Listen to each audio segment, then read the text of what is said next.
ക്രിസ്ത്യാനി അല്ലാതെ ഒരു ഹിന്ദു ആണെങ്കിൽ പോലും ഞാൻ മെഴുകുതിരി എത്തിച്ച് മാതാവിനോട് ഈശോയോട് പ്രാർത്ഥിക്കും. അപ്പോൾ ഞാനിങ്ങനെ പറഞ്ഞു, ഈശോയെ എനിക്കൊരു മെറിറ്റ് ഇല്ലാത്തതുകൊണ്ടാണോ അല്ലെങ്കിൽ ഞാനൊരു എക്സാം എഴുതി പോകാത്തതുകൊണ്ടാണോ എനിക്ക് ജോലി കിട്ടാത്തതെന്ന് ഞാൻ ചിന്തിച്ചു. ഒരു 3-4 ദിവസം എനിക്ക് ഫുഡ് കഴിക്കാൻ പറ്റുന്നില്ല, വെള്ളം കുടിച്ച് ഇറങ്ങി പോണില്ല. ഒരു 5 ദിവസം കൊണ്ട് ഞാനങ്ങ് പകുതി എനിക്ക് അങ്ങ് ഭയങ്കര ടെൻഷനായി.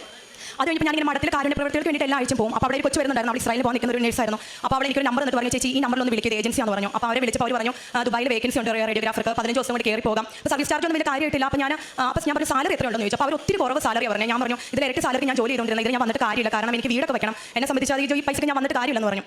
അത് കഴിഞ്ഞപ്പം ഞാൻ അവരോട് പറഞ്ഞു എനിക്ക് കുറച്ചും കൂടി ബെറ്റർ ആയിട്ടുള്ള സാലറി ഉള്ള ജോബ് വരുവാണെങ്കിൽ പറഞ്ഞാൽ ഞാൻ വരാമെന്ന് പറഞ്ഞു. അങ്ങനെ ഏജൻസിയിൽ 2 ദിവസത്തിനുള്ളിൽ എനിക്ക് കോൾ വന്നു, ദുബായിൽ വേക്കൻസി ഉണ്ട്. അപ്പോൾ എനിക്ക് ഭയങ്കര പേടി, ഞാൻ ഇവർക്ക് പൈസ കൊടുത്തു കഴിഞ്ഞിട്ടുണ്ടെങ്കിൽ എനിക്ക് UK കാര്യം ശരിയാവോ ഇത് ശരിയാവോ എന്ന് ഭയങ്കര ടെൻഷൻ. അങ്ങനെ ഞാൻ തിരിച്ച് പ്രാർത്ഥിച്ചുകൊണ്ടിരുന്ന സമയത്ത് ഞാൻ മാതാവിനോട് പറഞ്ഞു, അമ്മ ഈ ജോലി എനിക്ക് അമ്മ തരുന്നതാണെങ്കിൽ ഞാനൊരു എമൗണ്ട് പറയാം, അതിൽ കൂടുതൽ സർവീസ് ചാർജ് എനിക്ക് വരത്തില്ലെങ്കിൽ ഞാൻ ഇതിനുമായിട്ട് ഞാൻ മുന്നോട്ട് പോകുമെന്ന് പറഞ്ഞു. അവർ പിറ്റേ ദിവസം വിളിച്ചിട്ട് പറഞ്ഞു, ഞാൻ അമ്മയുടെ എത്രയാണ് പറഞ്ഞത് അത്രയും എമൗണ്ട് തന്നെ അവർ എന്നോട് പറഞ്ഞു. അപ്പോൾ എനിക്ക് ധൈര്യം, ഞാൻ ആ കാര്യങ്ങൾക്ക് വേണ്ടി ഞാൻ പ്രൊസീഡ് ചെയ്തു. അങ്ങനെ എല്ലാ കാര്യങ്ങളും ശരിയായി. ഞാനിപ്പോൾ നാളെ കഴിഞ്ഞ് വെളുപ്പിന് 2:10 ഫ്ലൈറ്റിന് പോവുകയാണ്.